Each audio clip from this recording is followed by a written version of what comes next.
All right, my beloved, those who are following my little journey on astral necromancy and exactly what it is that we have this thing, the existence, and the context of it, the concepts in it, and how we interact with it, right?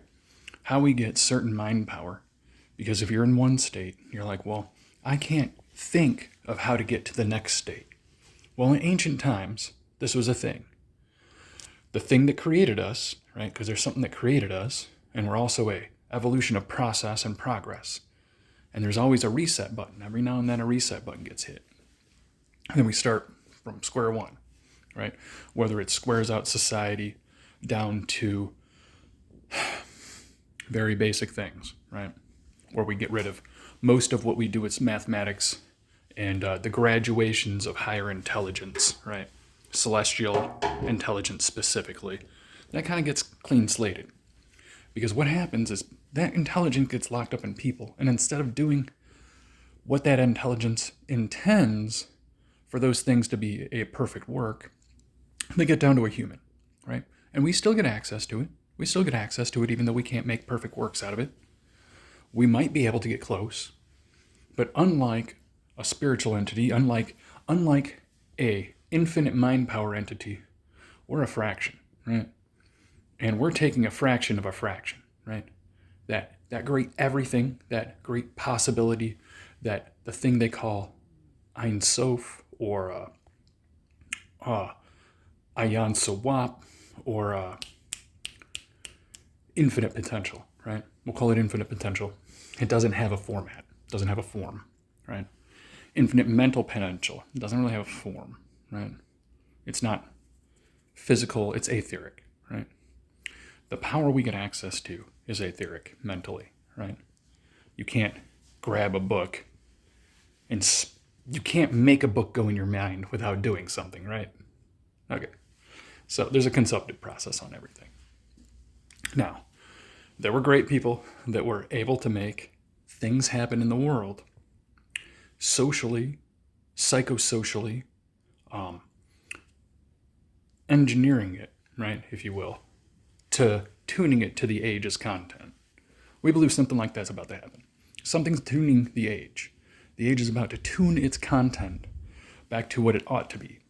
Because what it is right now is there's so many divisions and containers for this thing we call intelligence, when really it's an amoebus blob that we get access to intelligence.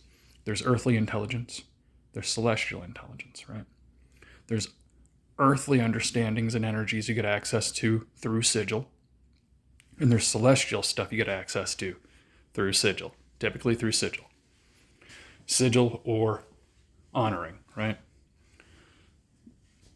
The process they put me through is this. You can honor the planets, right? You start there because the world is honoring them. That's the entrance, the doorway, is honoring the celestial powers that are here, right? The sun, the moon, the planets. There is what's ruling, right? The entrance to that door of intuition starts there.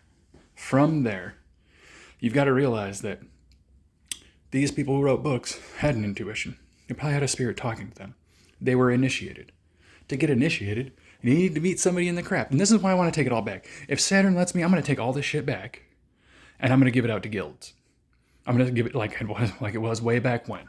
Because witchcraft doesn't solve problems. Human problems. With celestial understanding, right? Which was always what we were meant to have access to. That God mind. That's why in the time when there was lots of mystics, you couldn't lie. You couldn't hide something.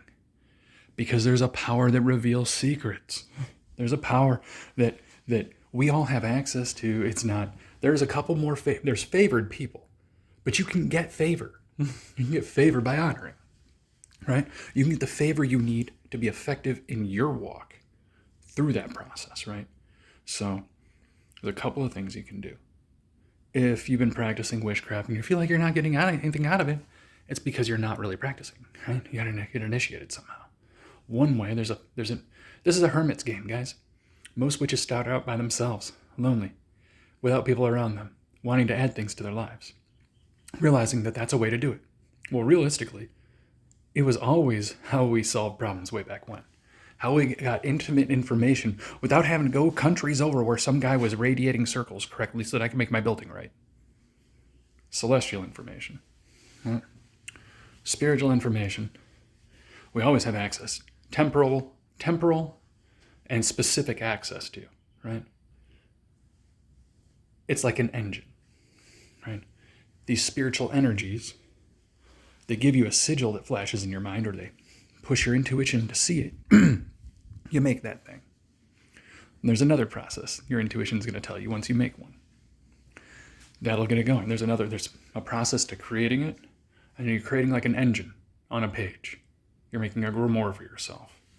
You're making a sigil and a sigil like it. A sigil and a sigil like it. When your intuition gives it to you. When you get a wheel train that runs the page, you got something going. They interconnect like an engine, like gears, right? When you look at Solomonic magic, you look at planetary energies, enspheric or enigmatic, where they have like features, right? And they key into each other. They're repetitive features, repetitive energies. It worked for him because that's what his intuition told him to do. What I think needs to happen is all this stuff needs to get pulled back and put back into guilds again. All the solutions that we did in the world way back when were guilds making this product, guilds making that product, guilds making this. The witchcraft was to solve and create perfection in products. The mind power to get you there, right? People tell you not to go down this path, and I suggest people not to follow the path if they're worried about other voices in their mind urging them to do things.